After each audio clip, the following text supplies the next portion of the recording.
So tonight is such a crucial game in terms of Scotland's chances for making it to the World Cup. A win tonight against Greece would give us a tremendous chance of at least getting to the playoff round by finishing second, and it would give us a chance to potentially beat Denmark at home to find ourselves winning the group if we can then beat Greece away from home, of course, as well to secure that. But this result tonight would basically, if we did win, give us a bit of a free hit against Greece, and then with us already being 3 points clear of Greece in the group as well, if Greece then go on to lose to Denmark in a few days' time when we play Belarus, as long as we get the job done against them, then we could find ourselves 9 points ahead of Greece with 2 games to go, which would guarantee the second place spot at least. So this is a huge game for that. It's also huge in terms of trying to get a bit of revenge on the Greeks as well for the last time out at Hampden, where we were humiliated 3-0 after beating them 1-0 in Greece, funnily enough, although we did probably snatch that win, I would say. Greece probably deserved to win both games anyway. The consolation for us this time around is that not only do we have a stronger squad at our disposal in terms of having some key players back from injury, we also have Greece potentially missing their wonder kid that made the difference in the second game in particular. I can't remember if it's illness or if it's an injury, but he is a doubt for the game as well, so that could bode well for us. In terms of what I expect from tonight, I would like to think that we can get the job done. I don't really care if it's a scintillating performance or if it's a scrappy 1-0. If we can get the job done, it puts us in a terrific position to get to at least the playoff stage for the World Cup, which, given the fact that when the draw was done, we didn't feel extremely confident at all because we had just come off the back of a spanking by Greece. I think that would be a good position to find ourselves in, as long as Denmark got the job done against Greece in the game afterwards as well, and we get the job done against Belarus. Although they don't have to lose that game to Denmark. If it's a draw and we beat Belarus, then that's enough as well.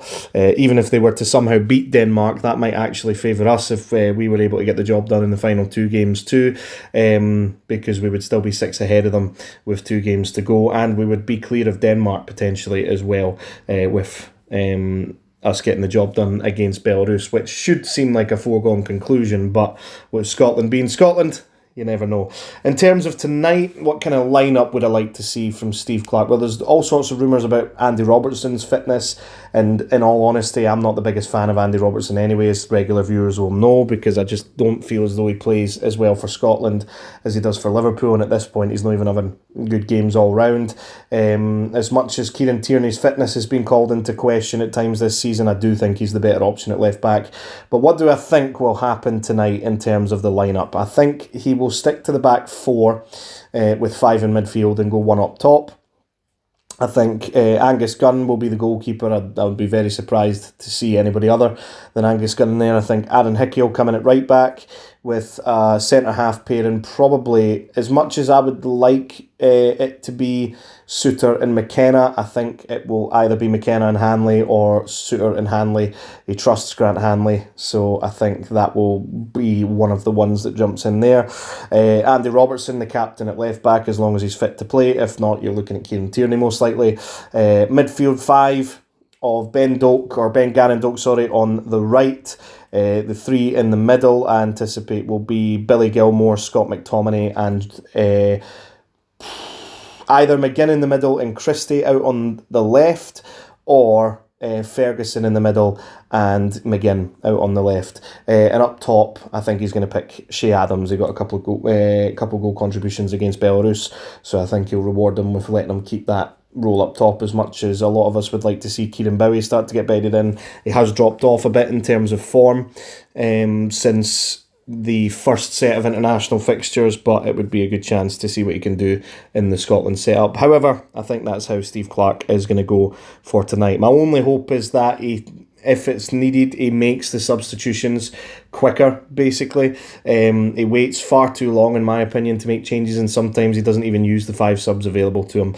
So that's always very frustrating, in my opinion, anyway. And in terms of the scoreline, I am going to go for 1-0 Scotland fingers crossed that that either comes true or we get a much more convincing performance. Just please, please, please don't lose. And a draw would be okay. It would be better for us than it would be for Greece, but please don't lose the game. That's going to do it for the predictions for tonight's fixture anyway. If you are new around here, please consider checking out some of the other content on the channel, liking and subscribing, and I'll catch you in the next one.